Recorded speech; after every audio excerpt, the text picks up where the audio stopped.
Guys what's up कैसे हैं आप लोग। तो एग्ज़ाम की कुछ तैयारी इस तरह से शुरू हो रही है कि मेरी सबसे पहले एक क्लास वोकेबलरी की होती है, जिसमें मैं वोकेबलरी का क्लास कंप्लीट करने के बाद रिवाइज़ करता हूँ, क्योंकि ये मेरा जितने भी समुद्र मंथन का बैच था वो कंप्लीट हो गया है और अभी जो मैंने नोट्स बनाया है उसको रिवाइज़ कर रहा हूँ।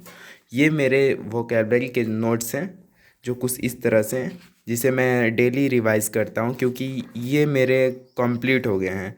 और ये सब रिवाइज़ करने के बाद मेरे प्रैक्टिस का क्लास चालू होंगे। और इसको करने के बाद मैंने नाउन्स एंड नंबर्स के PYQ किए, जिसमें मैंने कुछ लगभग 30 क्वेश्चन नाउन एंड नंबर्स के किए, जिसमें मेरे टोटल आज तो बहुत ज़्यादा क्वेश्चन रॉन्ग हुए, क्योंकि कुछ ऐसे कॉन्सेप्ट थे जो मैंने पढ़ा नहीं था, और पढ़ा भी था तो क्वेश्चन के प्रैक्टिस नहीं करने के कारण मेरे मार्क्स बहुत कम आए।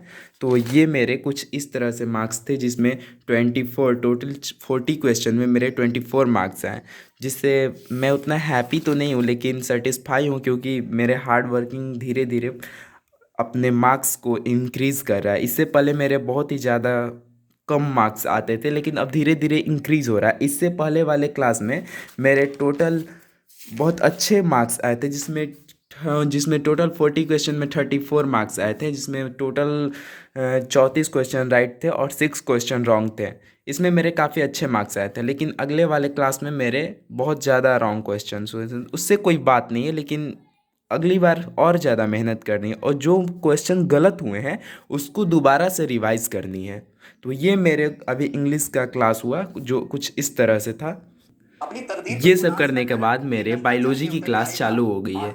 बायोलॉजी जिसमें जुबैर सर से मैं क्लास कर रहा हूँ कैरियर वेल्स पे, जिसमें जुबैर सर बहुत अच्छे बायोलॉजी पढ़ा रहे हैं। और ये मेरे बायोलॉजी का कॉन्सेप्ट्स नोट्स है, जिसमें मैं आज डाइजेशन सिस्टम पढ़ रहा हूँ, पाचन सिस्टम, जिसमें आपको पाचन की क्रिया एंजाइम द्वारा संपन्न होती है। ये आपको पता होगा, एंजाइम में प्रोटीन और उत्प्रेषक जो दो टाइप के होते हैं, ये मुख्य कार्य करते हैं। एंजाइम जो प्रोटीन को पाचन का कार्य करता है, और उत्प्रेषक का कार्य भी आप जानते ही हैं, मुख्य गुहिका हो गया, जिसमें ये वोकल कैविटी से आप भोजन को अंदर की ओर ग्रहण करते हैं। इसमें आमाशय के अंदर भोजन का पाचन क्रिया चालू होता है। ये सब सारे कॉन्सेप्ट्स हैं जो बायोलॉजी में पढ़ना होता है। तो ये मेरे बायोलॉजी के कॉन्सेप्ट्स हैं, जिसमें मैंने कुछ इस तरह से नोट्स बनाए हैं। और बायोलॉजी की बहुत बेस्ट क्लास चल रही है मेरी, और आगे अभी और क्लास चलने वाली है, जिसमें मेरे फुल वीडियो होंगे।